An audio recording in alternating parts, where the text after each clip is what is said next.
Hello and welcome to another episode of Wind, Waves and Wells with Joe.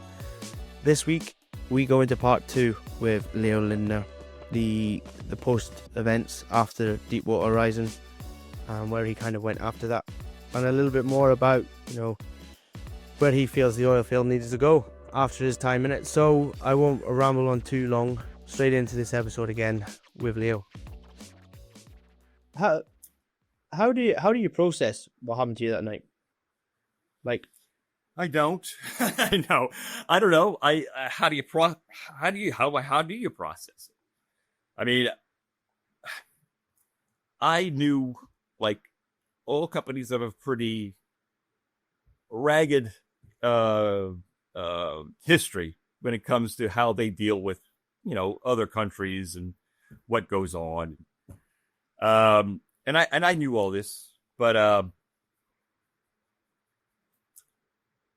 got used to working within the system, right? Yeah. And I did rely on it too much. But again, I was trying to just make my hitch so I can pay my mortgage and feed my girls. No. I mean, I could try to process it, but there's no coming to peace with it. No. And I think someone asked me that in I think some documentary that was going on, but I never had the courage to watch it because I can't watch myself. But Leo, if it makes you feel bad, I've listened to a single one of my podcasts. Excellent. No, I understand that entirely. But yeah, she at the end of the interview, like she was really plumbing me for the personal side, which is not what I want to talk about that much. It's because it cuts too deep. But she asked me if I had you come to peace with it? What the hell would that mean? I think I said that. I mean, I wouldn't know how to come to peace with this. So no, this is just something I'm just going to have to carry. And there's just nothing. There's nothing to do about it in that way. Like I'm not going to ever come to peace with it. I'm still angry. Yeah, I can imagine.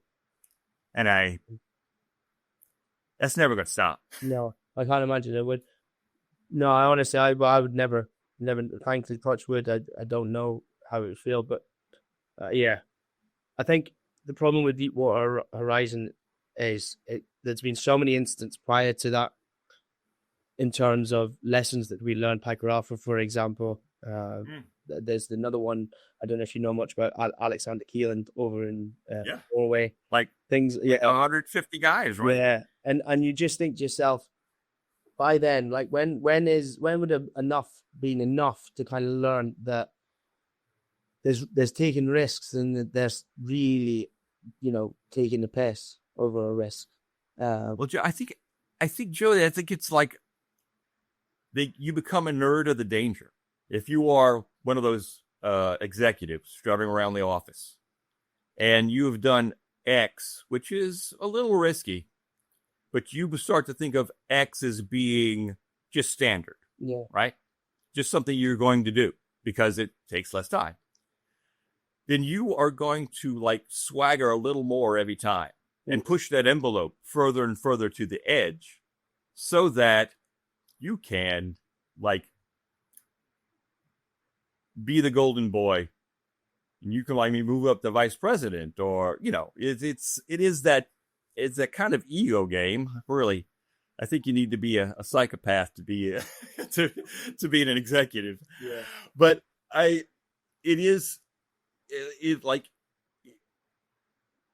evolves to the point where we're going to take this big gamble because that last time we took the gamble, it worked.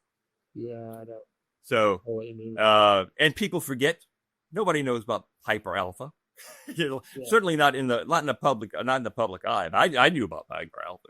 Yeah. And about the French rig that went down. BP. I thought it was Phillips 66. I think that owned that one. But yeah. But people forget, and if they want to know about it, they'll watch the movie. Yeah, I think Yeah, that's the unfortunate thing, isn't it? that is. Yeah, no kidding. They'll watch the movie. So obviously you've left, you've got off the rig, you've gone in the lifeboats, you've gone to the standby boat. Mhm. Obviously, you're going to, obviously in the movie now. I don't want to compare to it, but was that a similar kind of feel though? Around they were trying to name people who were on, who'd got off and stuff like that. Was anything of that similar to the actual? I don't remember exactly what they did in the movie, but by the time, well, it was Patrick O'Brien. Is that I think that was the BP vice president that was on the rig to give the safety award to. He spoke briefly about what was going to happen, and that's just like 12 hours after. Oh, right? And the rig is still burning. And of course, yeah, that was surreal to be so close to that hellhole, the poor Horizon being burnt up in it. And we have a local politician. He was president of Plaquemines Parish. Nungesser. His name's Nungesser.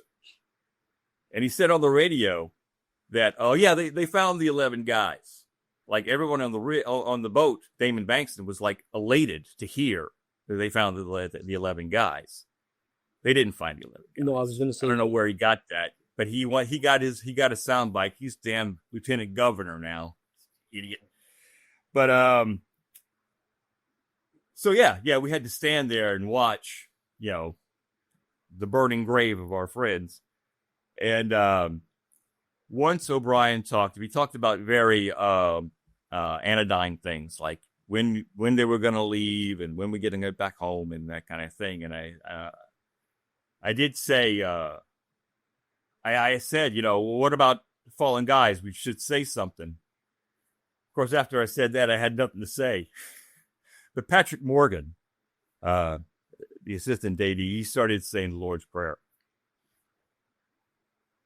yeah, And that's how everybody joined in after that. yeah, and then obviously they take you in, do they? Did, and then what happens when? I mean, I can't. Well, the first thing, they kept us out. They kept us out there for 24 hours. Oh, fuck him. It didn't head in until they're trying to get a handle on the story. What is the story going to be? Huh? And those guys, I was lucky because my MI people were there and they brought me right home. They shuffled all the Transocean guys off the University Hospital in New Orleans, where they were debriefed because they wanted to control the narrative. Transocean wanted to control the narrative. So again, the battle over liability. But I mean, we didn't do anything wrong, so I guess they didn't think I had to be debriefed. Yeah. They did want to talk to me like the next day. I think I had to go in and talk. So, but yeah, they were really handled very poorly, I think, by Transocean. But I understand, on the corporate side, but it's also inhuman. And I understand, like Roy Kemp's wife was there to pick him up.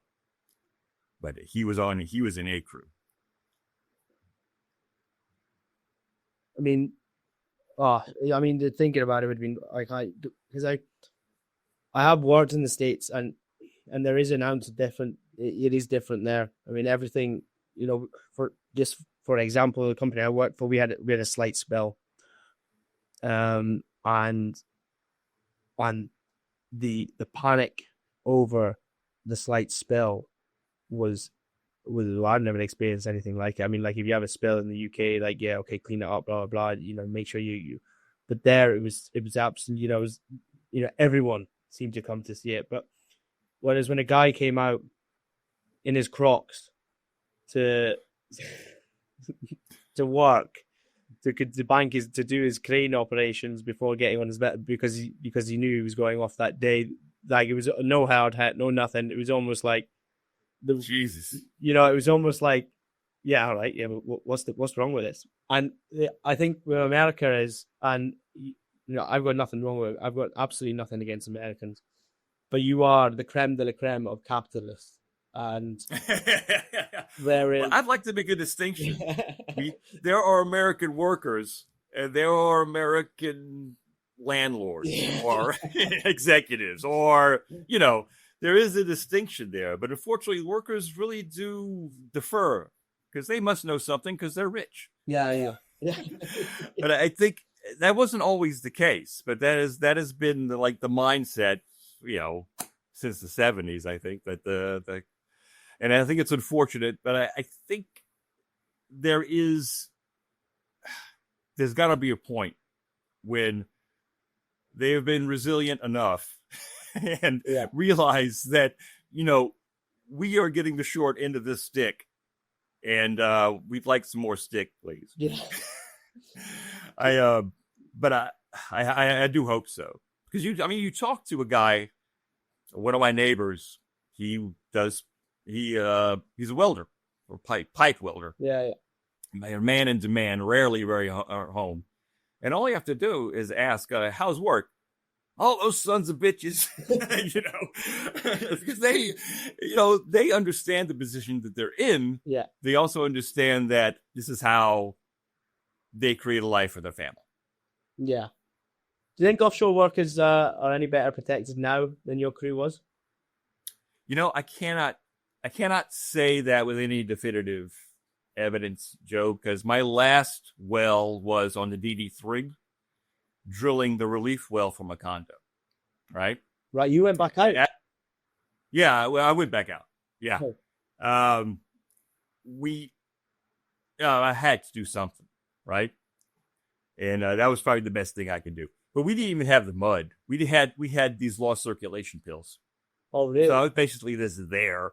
But some of the guys that I had worked with on the Horizon were also there. They had all the offset information for the well, so it went perfectly. So they knew where all the pressures were. They didn't run out of mud weight. There was no kicks or anything like that.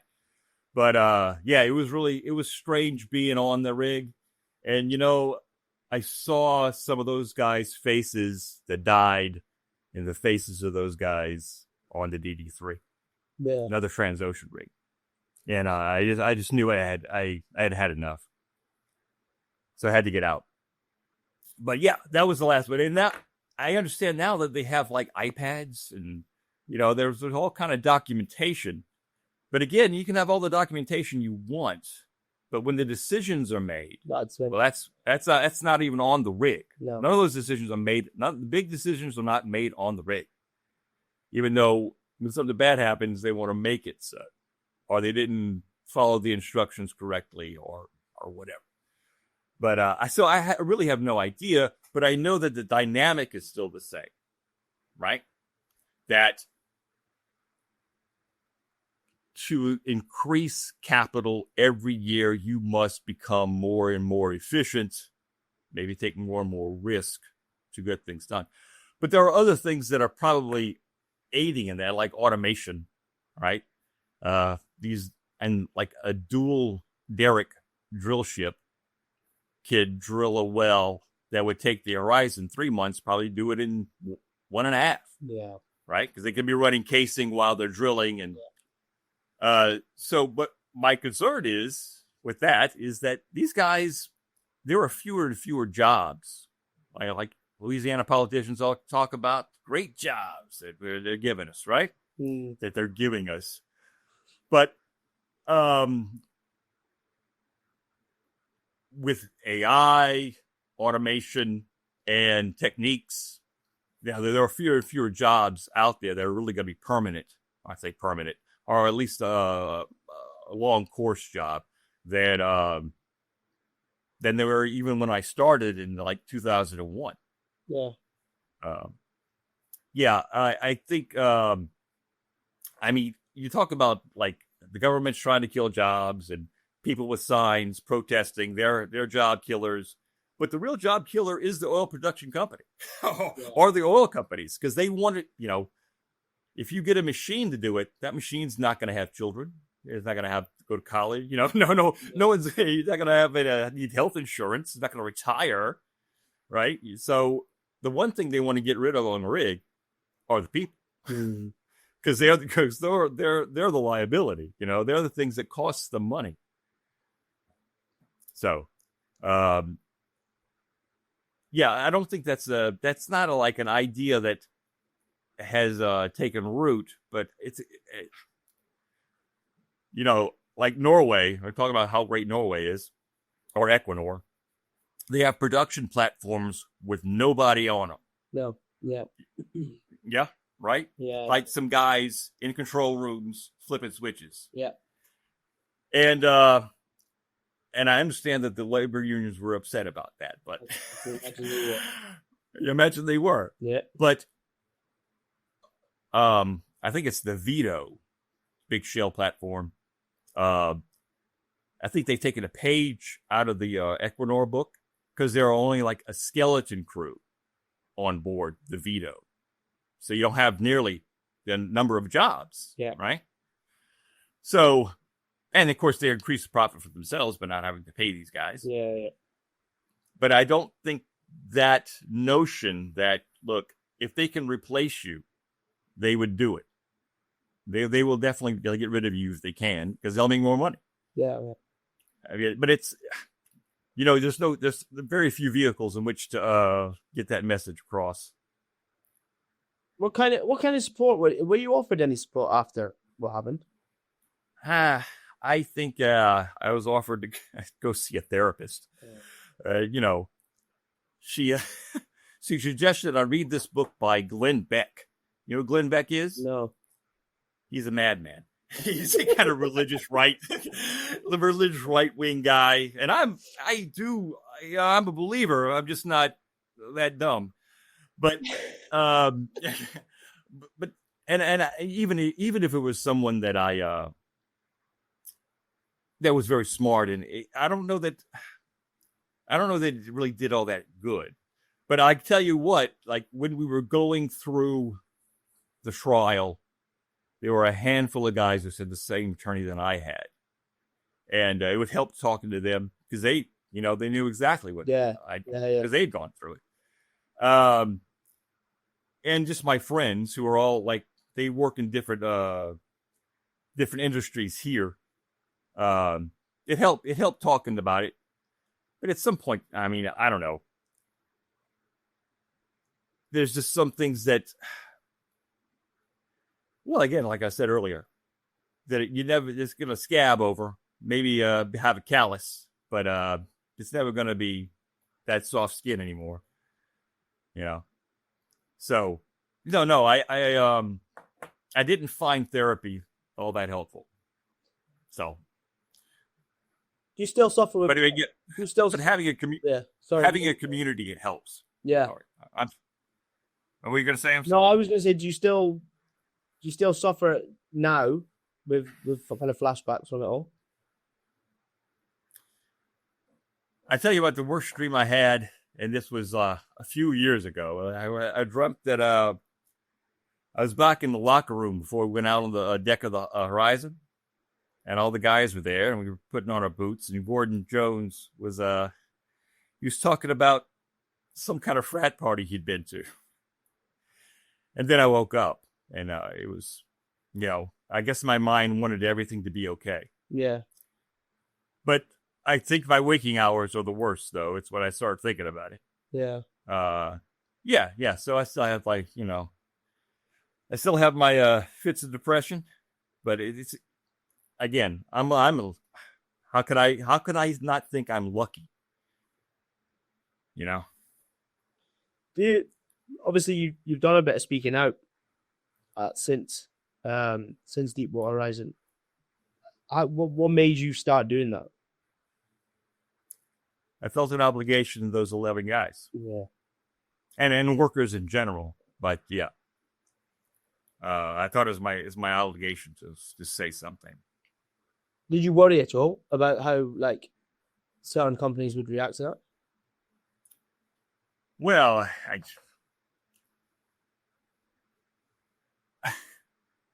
yeah, I guess I worried, but I can't not do what I think is my duty. Mm.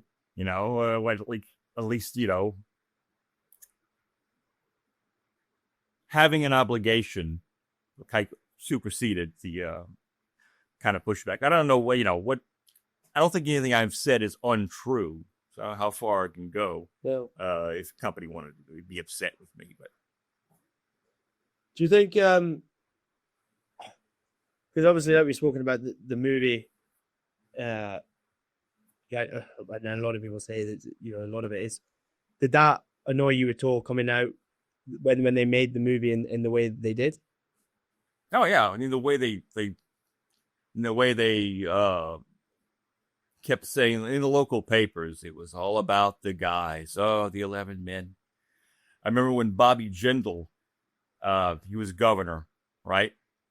It was very self-serving. The use of these guys, because they had some kind of ceremony out at Port Fourchon, the beach, and there were 11 crosses, but their 12th one for the Gulf.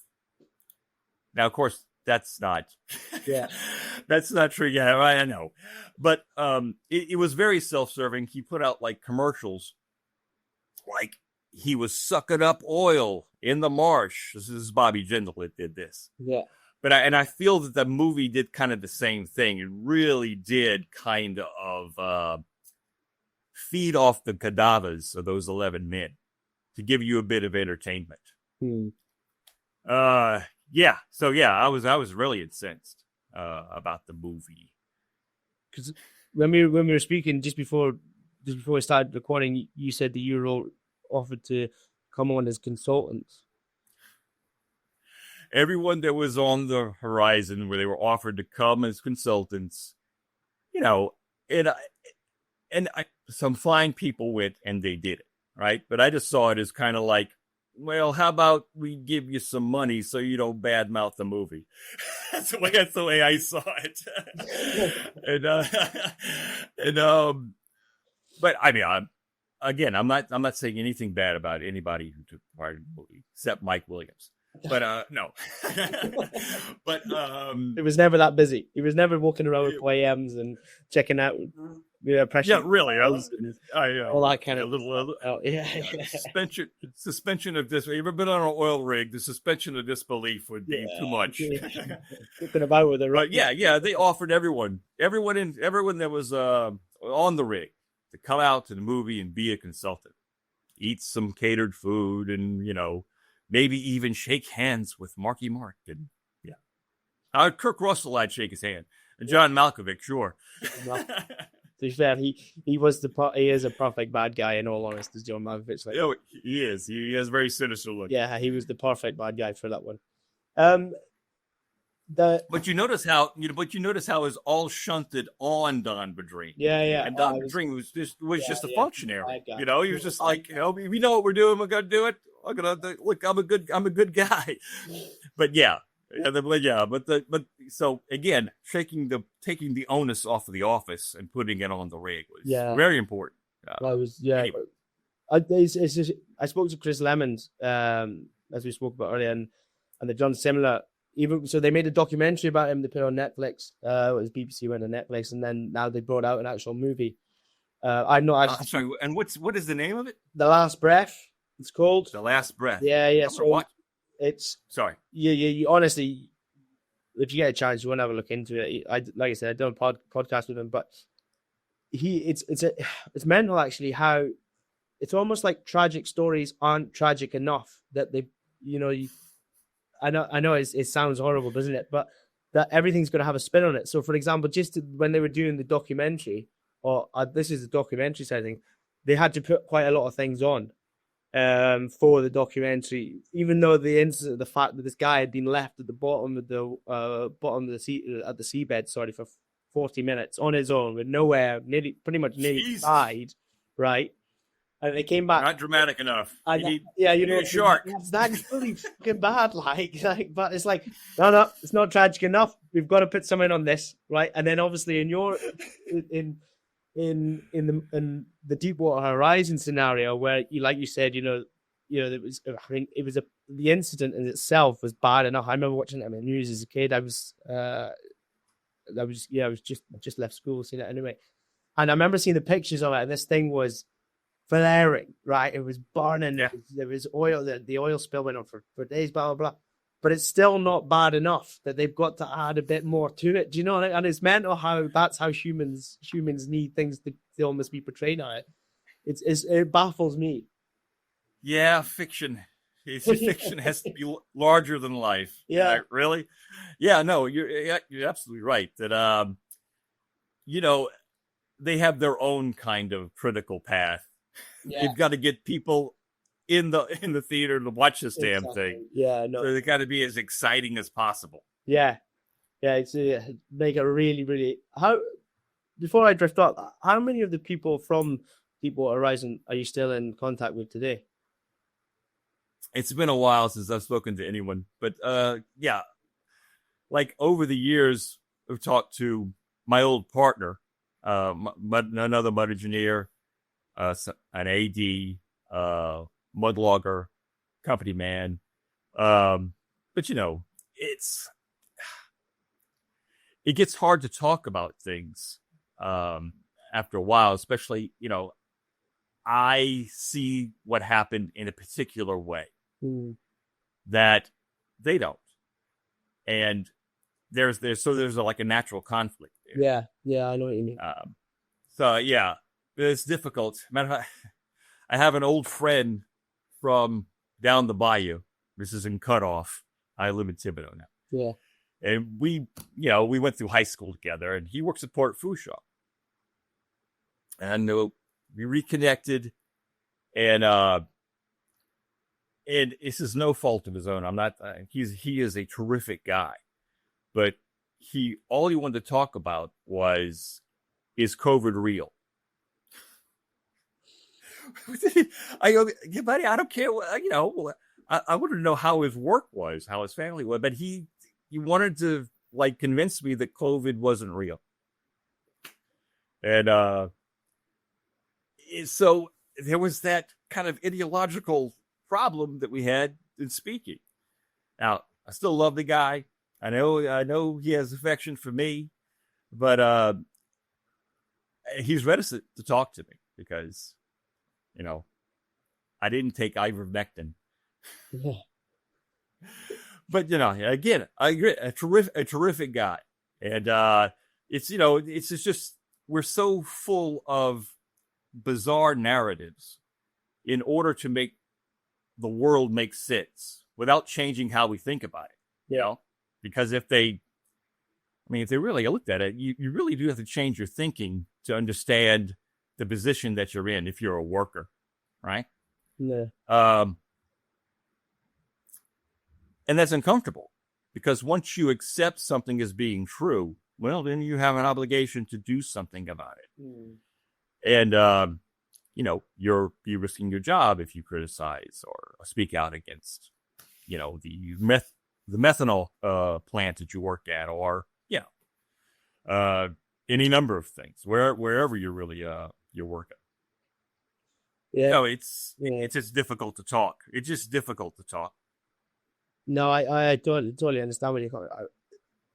Especially in this industry more than anything. Like a lot of when I started the podcast, majority of people are from oil and gas. There's few wind industry boys that are in it and whatnot. But I said it for years is that it's probably the most important industry in the world, the energy industry. Yeah, the oil and gas industry is potentially one of the more quieter and more, I don't know the exact word off the top of my head now, but a lot of things are kept a lot more hush hush within the industry, and a lot of it comes from fear of speaking out, knowing fine well that because it's quite a small world, even though it's such a big industry, it is actually a small community, exactly, right? And the wrong things that get said, you may never find yourself in a job again in the industry because people will know, well, don't take John because he'll just go out and speak out about you and whatnot. That is absolutely true. Yeah, I worked for a nonprofit called True Transition, and we're talking about the evolving energy markets, and we're concerned about the grid, like transforming the grid is going to be a monumental task. Oh yeah, I haven't even probably addressed that. But a lot of jobs are going to be created like that, mm-hmm. And putting up the wind turbines, although it looks like the wind project in Louisiana is going to get crapped. But it has potential to be a lot of jobs. I don't know how good they'll be. It won't be paying the same thing. No. But with oil companies cutting jobs as much as they can more often, we're all going to need something to do to make a transition to something else. And the other industries are perfectly fine. There's nothing, there's no kind of ethos connected to oil that you feel like beholden to. So, yeah, but when I was working with True Transition, we had a questionnaire that oil field workers filled out, and I got the questionnaire from her name's Megan Milliken Biven, brilliant woman. She is fantastic, and my job was to interview a few of these guys, and just to get a guy to talk, was very difficult. Yeah, because you don't know who you're talking to. They don't know me. Who's this idiot? Yeah. But once we started talking, they were very forthcoming about how they had to work, and they were being driven like dogs. That's these were guys that actually said positive, so not just people who said negative things. But there was this one directional driller that out in Texas. I'll just say that, and he struck me the most when he said, "Man, the oil fields just outrun me," because they were they drill these liquid natural gas wells, they fracked wells, so quickly, and they're moving from place to place. And the directional drillers on land, they stay out there. They stay out there until they're running casing or they're logging, and then they go home for a few minutes. They say, "Hi, honey, how are the kids?" And then he goes right back. He said he's just so dogged out that he was raw. He had a certain date that he was going to quit, and he was going to buy some hotshot trucks, and just do that, and just get the hell out. But yeah, I think there's a general understanding that it costs a lot to work in the oil industry.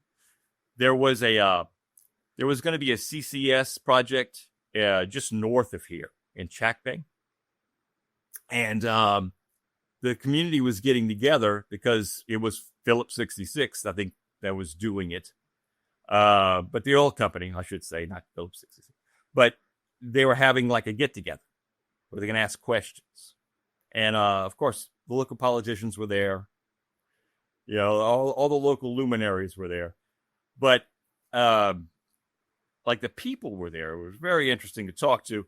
These two old guys and their wives were sitting at a table. I decided to go talk to them because they looked like they were oil field hands, right? Where they were from a refinery, right? Yeah. And I sat down. I introduced myself. I told them, who it was, and I asked, what do you think about this project? And the two guys, I looked at themselves, and this adorable cherub-faced woman looked at me and said, "I think it's a shit show." she was just adorable. And so, but that kind of broke the ice. And they knew that the pipe they were going to use is 30, 40 years old. And had carbon, that good thing carbon breaks out, you're not going to have any oxygen. Yeah. But anyway, but I started talking to the old guys that they worked at one of the plants. And they talked about all the friends who had died, of cancer or whatever. Yeah. And I think that on the environmental side, terrific people on the environmental side. But I think, the one person, the first group they're going to see that toxin being discharged are the workers. Yeah. But they do see workers as being the same thing as the company. And I think that's the wrong way to go about it, and the wrong way to think about it.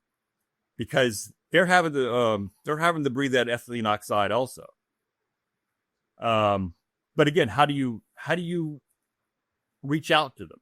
That's a really difficult thing to do because they are risking a lot to, but yeah, I mean, the communities that live next to these plants that are having to breathe this terrible crap, Cancer Alley, and I cannot believe that that's legal. We're taking the fluoride out of the water in Louisiana because it's dangerous. It's like it's an old kind of conspiracy theory about fluoride is a communist plot. Yeah, but it's come back. Yeah. So yeah, there's a bill, and there's a bill in the state Senate. I think right now that's going to take the fluoride out of the water, but we can't get the ethylene oxide out of the air. No.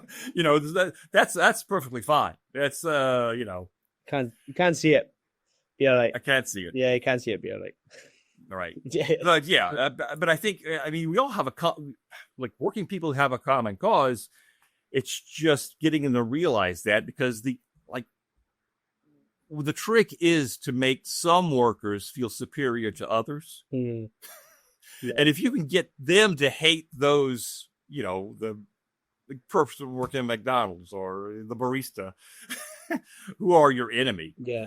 No, that's not the case. But it's how do you even build that kind of organization? It's a tough thing to do. But I think once people's lives get more and more desperate, I think eventually we're going to come to that conclusion.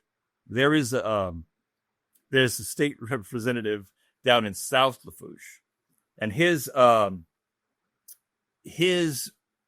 organization is called Restore or Retreat. Now, South Lafourche is like right on the coast, right? Yeah. So, yeah. And Restore or Retreat. I think it's going to be Retreat. And I spoke to him briefly because one of the things True Transition was trying to do was trying to make sure that the new jobs were going to be labor jobs, right? Putting up the turbines. And of course, he hated labor unions. So yeah, that kind of killed my entire call to him. But he was involved with a project called it was called Green Hydrogen. Have you heard of green hydrogen? I'm sure you have. Yeah, bits of it. Yeah. Yeah, and he was going to get an old drilling rig out there, put a turbine on it, start making hydrogen from the salt water. Yeah, or whatever. And then, because this guy and I went to school together, he told me, but green hydrogen is a gateway to blue hydrogen. And blue hydrogen, of course, you use liquid natural gas. Yeah. And the idea that once the hydrogen market gets so big, well, we're going to have to use a little liquid natural gas. Going to have something to do with it. And I don't know if it's a common idiom in your country, but you heard of a gateway drug? Yeah, I was just, when you're speaking about it, it's almost like you're speaking about drugs, to be honest with you. He actually used the term gateway to describe what he was talking about. But his daddy owned a boat company. Yeah, and he's opening and I'm sure in the state legislature he's talked to more than a few LNG executives. He knows exactly what to do. We really have very little input on how policy is done, right? Like the American voter, American people, they'll have much to say about how policy is actually formulated and put forward. What do you think you would change about the oil industry from your experience now of Deepwater Horizon? If you could change something, what would it be? Well, and I'll go back to what Joe Meenan had to say. Of course, I thought this before, is that, you had two main power columns on the rig. You had BP, which was a little bigger, and Transocean. And they're both interested in making money. The one column that is not represented at all are workers. And I don't know if it would be true, but if the workers on the horizon thought there would be something to back them up if they were going to be fired for speaking out, and it's far more likely that there'd be a lot of pushback for not setting that plug. You know what I'm saying? Yeah. Because everybody's scared to death of being run off, and these guys are terribly brave. But good Lord, they don't want to go to work at Lowe's. That's for sure. No. Right? Yeah. Lowe's a hardware company. You don't have them there. No. So there's no kind of power on the rig that would protect you as a worker. And the mindset is, and I talked to a guy who works at a methanol plant. It's all about, he's convinced that like he is a hell of a hand, but he's so valuable that they never get rid of him. But he was all upset because they hired a new round of employees at this plant, and they were all getting paid more than him. Well, they didn't do nothing with him because he was like college graduates or whatever. Yeah. And but I think they gave him a bump or something like that. But the thing is, as an individual, you really have very little power. There may be personal relationships you have with middle management, maybe even higher than that. But when it comes to policy, you're not going to change anything. No. And that's true in a larger aspect in the Gulf. That you can't change anything. Like a Norwegian rig could be, the workers decide this is what we can't do. Yeah. Because the labor unions are so strong there, there's going to be a political fallout at the ballot box, right? Mm. And the fact that the company is 67% publicly owned means that it's responsible to the voters. Yeah. Because they'll just vote out whatever idiot did the wrong thing, right? Yeah. Now, since they're private here, utterly private, of course they get plenty of subsidies, but there's absolutely no power. And I think the two major parties are just useless. And I understand that both Labor and the Tories are part of it's the same thing. Yeah, we're in the same. Because it strikes me like here there are practically no actual working class people who've ever made it to a political seat. Very few, maybe one or two, both federal and state. And I'm thinking like Stromer, you think it's like the son of some lord or something? Yeah. Even though he's a labor guy. Yeah. But I mean, the Tories is probably the same thing, but they're just a different brand. That's all it is. That's all it is. It is remarkable how easily, it's not easily captured, but because you have a choice between, you have more choices because you have Parliament. Yeah. We have two choices, really, basically. Yeah, and if they're both really in bed with the corporations, then you've got no say at all. Anyway, right. Yeah. And that doesn't have to change, man. But at least you have a party called Labor. It looks good. Yeah, it looks the part.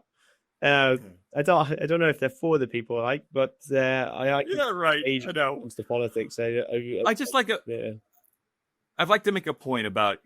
There's this old poet. I don't know if you know him. His name is Geoffrey Hill. Right. Geoffrey Hill. He was into what he called Tory radicalism.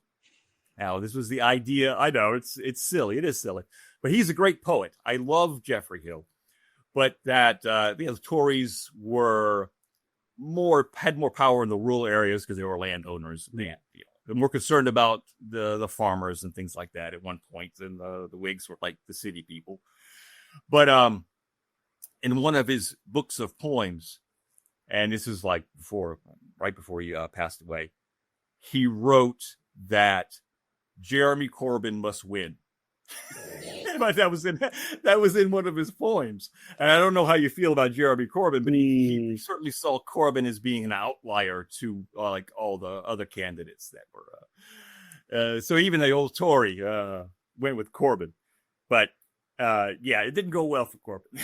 No comment. No comment. Okay, I'm sorry. No, I don't know Yeah, he's Go ahead. as bad as some of your corporations over there, just in Is he? in a different way. Okay. Well, look. Like again, I don't know the ins and outs, but No. people really are looking for something other than, the status quo. Yeah. Because we have parties that only are concerned with maintaining the status quo. Yeah. No, I think is, I don't know. There's a slight change coming across Europe in terms of other parties kind of starting to come to fruition, so to speak, because people are fed up of the usuals. But will it change? I don't know. How do you change establishments that have been in power for as long as they have? It's a difficult one, isn't it? I agree with you. I mean, it's not even. It's like they're not even entities that are actors. They're just like a part of nature. Exactly. This is the way the world works, and you have to deal with that. Yeah. But I think the reason why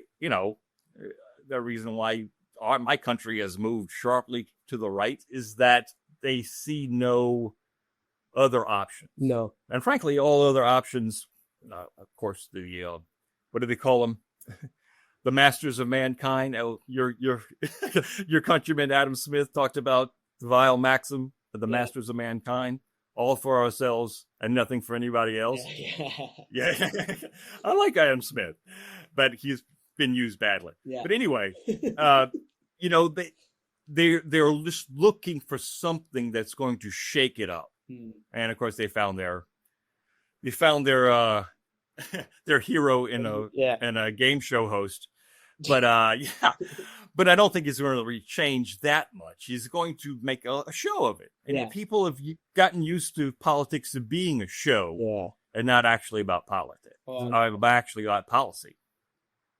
Yeah, Leo, I've got a question I ask everyone that comes on the show, and I find it quite difficult to ask Joe because of the scenario, and obviously it's going to be difficult to ask yourself because of what's happened to you. But if you had your time again and you knew what you do now, would you have still gone down the same path? Would I have gone into the oil field? Yeah, and everything again. Yeah. I think I would have, except for what I did or didn't do that night on April 20th, right? Yeah. Because look, teaching's tough, and I enjoyed being on the rig.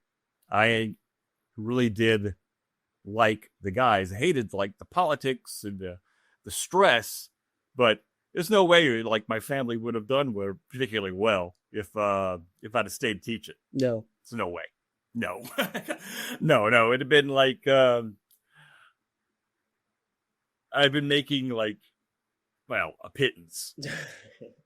And actually, when I went to the rig, it's like the lowest service hand, like the guy who ran the dryer, was making much more than the head of the department at Nichols. He was he was like creaming him. And it just shows you what where the real focus is in Louisiana. Education is not it. No, drill, baby, drill. Yeah, really. But no, I would have changed a number of things. Of course, the way that particular day, no doubt. But and of course, I can't really say without that one day would I go back. Would I still go into the oil field? God, Joe, I think every day what I could have done, and that haunts me. Yeah, But so I guess the answer to your question is that if I could just change that day, I would still go back. As a matter of fact, I don't know if I'd go to an oil rig or a classroom first if I had to. So, no, that's perfect, Leo. Honestly, thanks so much for coming on. Honestly, I can't thank you enough. Joe Leather, it's a pleasure talking to you. And it's good to see a kindred spirit there. Perfect. Thanks so much, Leo. You take care. You too. And that wraps up two incredibly inspirational episodes. It took me quite a few months to finally get in touch with Leo. As he says in his in the first podcast, he does keep himself to himself, and I think the events, from my understanding, still very much is sat with him, and I think it'll be something that I can't imagine living with, in all honesty. I can't thank him enough again for coming on this show. I'm so appreciative of taking his time and really offloading, his experiences and his thoughts on this industry. And yeah, once again, thank you so much, Leo. If you guys are enjoying the series, please do reach out, let me know, subscribe, like, do all that good stuff. And if you really do fancy, and I would love you to, please get in touch, and I'd love to get you on the show. Until then, take care, stay safe, and we go again.